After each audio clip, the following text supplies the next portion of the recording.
तर मला झाली चहा प्यायची इच्छा. मम्मी कामात बिझी होती म्हणून चहा मलाच बनवावा लागला.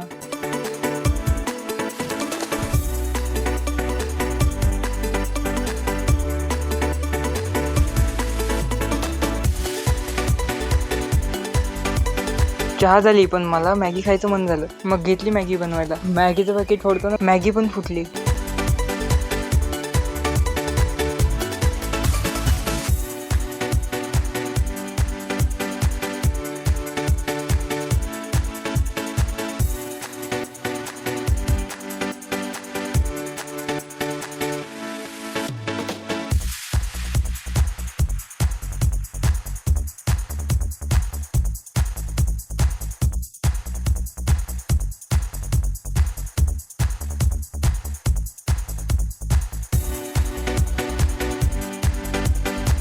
मॅगी झाली रेडी. तर पटकन प्लेटमध्ये घेऊन पहिल्यांदा मम्मीला दिली खायला आणि मी पण घेतला मॅगीचा स्वाद.